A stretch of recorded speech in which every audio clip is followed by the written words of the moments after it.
రాష్ట్రంలో సంచలనం రేపుతున్నటువంటి phone tapping case మళ్ళీ తెర మీదకి వచ్చింది. గతంలో నా ఫోన్ ట్యాపింగ్ జరిగిందంటూ కూడా ఆయన ఆరోపిస్తున్నారు. ఒకసారి మాట్లాడదాం. వంశీకృష్ణ గారు ఉన్నారు నాతో పాటు. నిజంగానే వాస్తవంగా జరిగిందా? ఎంతవరకు ఏం జరిగింది? అప్పుడున్నటువంటి ఎమ్మెల్యే గువ్వల బాలరాజు దాంట్లో ఉన్నాడని మీరు చెప్తున్నారు. ఎంతవరకు వాస్తవం ఉందండి? ఫోన్ ట్యాపింగ్ జరిగిందని నేను చెప్పడం కాదు, రాష్ట్రం అంతా కోడై కూస్తూ ఉంది. దాంట్లో ప్రణీత్ రావు గారి ఏదైతే వాంగ్మూలం ఉందో, ఆయన స్టేట్మెంట్ ఉందో, దాంట్లో మిస్టర్ వంశీకృష్ణ అచ్చంపేట వారిది కూడా మేము ట్యాప్ చేశామని వారు ఒప్పుకున్నారు. ఒప్పుకున్నాక నా గతంలోనే 2 సార్లు డౌట్ వచ్చింది. ఆ డౌట్ కన్ఫర్మ్ చేసుకున్నాం. అయినప్పటికీ కూడా మేము జాగ్రత్తలు తీసుకున్నాం. ఏంటి వాట్సాప్ కాల్ వాడితే అది కూడా ట్యాప్ చేసినట్టుగా ఇవాళ వాళ్ళ ఏదైతే వాంగ్మూలం ఉందో దాంట్లో చెప్పడం జరిగింది. 100కు 100% ఈ రాష్ట్రంలో ఫోన్ ట్యాపింగ్ అనేది జరిగింది. ఇది అందరికీ తెలిసిన విషయమే. ఇది అత్యంత దురదృష్టకరం, అత్యంత క్రూరమైన చర్య. ఫోన్ ట్యాపింగ్ అనేది ఎవరికి అధికారం రైట్ లేదు. ఇవాళ ఫండమెంటల్ రైట్స్కు విఘాతం కలిగినట్టుగా భావిస్తూ ఉన్నాం. ప్రతి మనిషికి స్వేచ్ఛ ఉంది.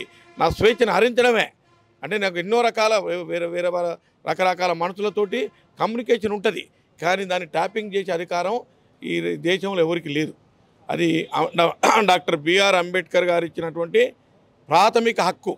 ఈ ప్రాథమిక హక్కును భంగం కలిగించారు కాబట్టి ఇవాళ నేను డీజీపీ సిపి గారికి ఇవాళ దాని మీద ఇన్వెస్టిగేషన్ చేయమని చెప్పాను. గతంలో ఉన్నటువంటి ఎమ్మెల్యే ప్రోద్బలంతో నా ఫోన్ ట్యాపింగ్ చేశారు. గతంలో కంప్లైంట్ ఇచ్చారా? ఇప్పుడు అది అంటే ఎమ్మెల్యే అయిన తర్వాత ఇప్పుడు కంప్లైంట్ చేస్తా అంటున్నారు. గతంలో తెలుసా మీకు ట్యాపింగ్ జరిగిందని? గతంలో డౌట్ వచ్చింది, కానీ గతంలో నాకైతే 100% ట్యాపింగ్ అయినట్టుగా తెలియదు. అయినప్పుడు కూడా జాగ్రత్తలు తీసుకున్నాం. అయినా కానీ వాట్సాప్ కాల్స్ను కూడా మేము ట్యాప్ చేసినామని ఎవరు ప్రణీత్ రావు గారు చెప్పారు. కాబట్టి 100కు 100% ట్యాపింగ్ అయింది. మరి నేను 2-3 సందర్భాల్లో నాకు డౌట్ వచ్చింది, కానీ మేమేం చేస్తాం? అప్పట్లో అప్పుడు ఉన్న ప్రభుత్వం పైన మాకు ఏం వచ్చినా మేము ఎవరికి చెప్పుకోవాలా? ఎవరికి చెప్పుకొని మా మొర ఆలకించేటోళ్ళు లేడు, మా అప్లికేషన్ తీసుకుంటోళ్ళు లేడు. అక్కడ పలాని అది సిటిజన్ తెలంగాణ పౌరసత్వం లేకుంటే భారతీయ పౌరసత్వం ఉన్న వ్యక్తిగా కూడా గత ప్రభుత్వం అని గుర్తించలే. కాబట్టి అప్పట్లో తెలిసిన ఏమీ చేయలేనటువంటి పరిస్థితి ఉన్నది. మరి వాళ్ళ ప్రజాపాలన ప్రజాస్వామ్యం పరిరక్షించబడినటువంటి ప్రభుత్వం, గౌరవ ముఖ్యమంత్రి గారు ఇవాళ అందరికీ చెప్తాం, ఎవరైనా ఎక్కడైనా మాట్లాడుకోవచ్చు, మేము ఫోన్ ట్యాపింగ్ చేయాల్సిన అవసరం మాకు లేదని ఇవాళ రాష్ట్ర ముఖ్యమంత్రి గారు చెప్పడం జరిగింది. కాబట్టి గత ముఖ్యమంత్రి మరి ఇంకొక 50 సంవత్సరాలు అధికారంలో ఉండాలనే ఆకాంక్షతోటి, ఒక దుర్బుద్ధితోటి, ఒక దుష్ట ఆలోచనతోటి చేసినటువంటి ఫోన్ ట్యాపింగ్ నిజనిజాలు తెలవాల్సిన అవసరం ఉంది. దానికి అన్నిటికీ మించి ప్రభాకర్ రావు గారు ఎవరైతే అమెరికాలో ఉన్నారో వాళ్ళు ఇండియాకి తీసుకొచ్చినాకనే అవన్నీ విషయాలు బయటకు వస్తాయి. గతంలో గువ్వల బాలరాజు ఉన్నాడు అచ్చంపేట ఎమ్మెల్యేగా. మీ మీద ఎందుకు ఫోన్ ట్యాపింగ్ జరిగింది అనుకుంటారు? మీకు ఎట్లా డౌట్ వచ్చింది అసలు? ఫోన్ ట్యాపింగ్ అనేది ఎందుకు చేశారు? ఫోన్ ట్యాపింగ్ అంటే నేను వాళ్ళ లీడర్లతో ఏమైనా మాట్లాడుతూ ఉన్నానా? ఎందుకు టార్గెట్ చేశారంటున్నారు? నేను ఆల్రెడీ ఎక్స్-ఎమ్మెల్యేను, ఆల్రెడీ మాజీ ఎమ్మెల్యేను, జిల్లా అధ్యక్షుడిని. ప్రతిరోజు ఉద్యమాలు చేసేది, ప్రతిరోజు ప్రభుత్వాన్ని విమర్శించేది, ప్రతిరోజు గువ్వల బాలరాజును విమర్శించేది నేనే. అక్కడ ప్రాథమికంగా వారికి ఎదురొడ్డి పోరాడిన వ్యక్తిని నేనే, ఉద్యమాలు చేసిన వ్యక్తిని నేనే. మరి నా మీదనే ఉంటుంది కదా వారికి. కాబట్టి నా మీద వాంటెడ్గా కావాలని చెప్పి ఫోన్ ట్యాపింగ్ చేయించారు. కాబట్టి ఆయన మీద ఎంక్వైరీ చేయమని ఇవాళ అప్లికేషన్ ఇచ్చాను. సో ఇప్పుడు ఈ ట్యాపింగ్లో కేసీఆర్, హరీష్ రావు పేర్లు కూడా బయటకు వస్తున్నాయి. చర్యలు తీసుకునే అవకాశం కనిపిస్తుందా? ఎట్లా నిజంగానే చర్యలు తీసుకుంటారా? ఇన్వెస్టిగేషన్ పూర్తి స్థాయిలో అయిపోయిన తర్వాత, ప్రభాకర్ రావు అనే వ్యక్తి వచ్చిన తర్వాత డీటెయిల్గా ఎంక్వైరీ జరుగుతుంది. ఎవరు దోషులైనా అది కేసీఆరా, కేటీఆరా, హరీష్ రావా, ఇంకొకరా ఇది కాకుండా అధికారులు ఏ స్థాయి అధికారైనా 100కు 100% చర్యలు ఉంటాయి. ఎందుకు చెప్తున్నదంటే ఇది చట్ట వ్యతిరేకం. ఇది ఫోన్ ట్యాపింగ్ అనేది యాంటీ సోషల్ ఎలిమెంట్స్కి వాడేటువంటి ప్రక్రియ. ఇది ఇవాళ మేము ప్రశాంతంగా జీవిస్తూ ఉన్నాం, ప్రశాంతంగా రాజకీయం చేస్తూ ఉన్న సందర్భంలో మా ఫోన్ ట్యాపింగ్ చేయాల్సిన అవసరం లేదు.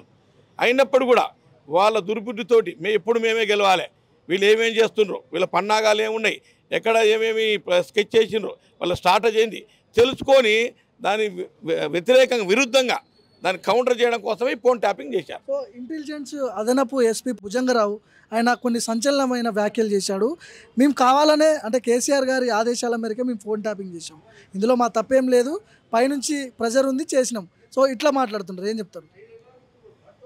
ఒక తప్పు చేయమని ఎవరు చెప్పినా చేసిన వాళ్ళది తప్పే, చెప్పిన వాళ్ళ తప్పే, ఇద్దరు జైలుకు పోతారు. దీంట్లో ఇది చేసిన ఆయన ఒక్కడేం పోడు, చెప్పిన వాళ్ళు కూడా పోతారు.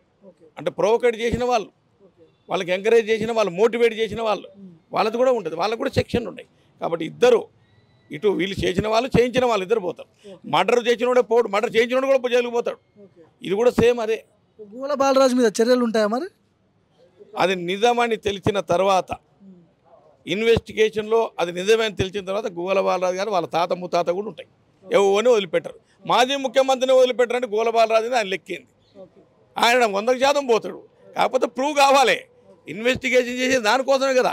ఇలా నేను అప్లికేషన్ దేనికి ఇచ్చినా, ఎంక్వైరీ చేయండి, ఇన్వెస్టిగేట్ చేయండి, దాంట్లో గిట్ట దోచిన తేలితే ఈయన ద్వారానే అయింది అని తేలితే 100% ఈయన కూడా లోపలికి పోతాడు. పూర్తి స్థాయిలో దర్యాప్తు జరుగుతుందా లేదా అనే కొన్ని ప్రశ్నలు వస్తున్నాయి.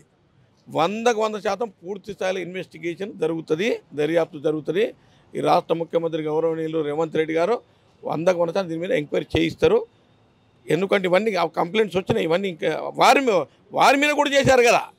ఇదంతా దేనికోసం తెచ్చిందంటే ఎక్విప్మెంట్స్ అని కూడా పెద్దలు రేవంత్ రెడ్డి గారు గతంలో ఈయన పీసీసీ అధ్యక్షుడు, అంతకుముందు వర్కింగ్ ప్రెసిడెంట్, యాక్టివ్గా ఉన్నాడు. ఈయన ఏదో రకంగా ఇబ్బంది పెట్టాలి, ఎక్కడ దొరుకుతాడో చూద్దాం, చూసిన తర్వాత ఎక్కడో దగ్గర పోలీస్ స్టాప్ పెట్టాలి. దాంతో ఇవన్నీ వచ్చి అందరిని కలిపినరు. మేజర్ దీనికోసం తెచ్చింది ఎవరి కోసం అంటే పెద్దలు రేవంత్ రెడ్డి గారి కోసమే తెచ్చుకొచ్చారు. దాంట్లో అందరిని కూడా కలపడం జరిగింది. వాళ్ళకేంటంటే ఒక 50 ఏళ్ళు మేమే ఉండాలి, మాకు అడ్డు ఎవరు ఉండకూడదు అని చెప్పి ఇంతకుముందు చెప్పాను కదా. దుష్ట పరిపాలన ఒక రాక్షసమైనటువంటి ఆలోచన.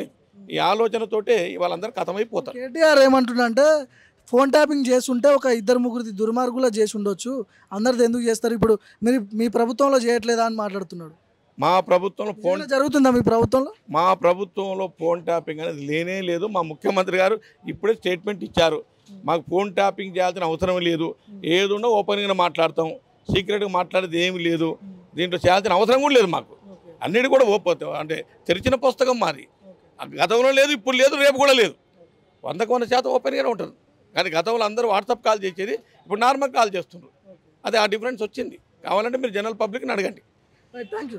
సో అచ్చంపేట ఎమ్మెల్యే వంశీకృష్ణ గారు చెప్తున్నారు, గతంలో నా ఫోన్ ట్యాపింగ్ జరిగింది, ఖచ్చితంగా దీంట్లో గువ్వల బాలరాజు ఉన్నాడని ఆయన ఆరోపిస్తున్నాడు.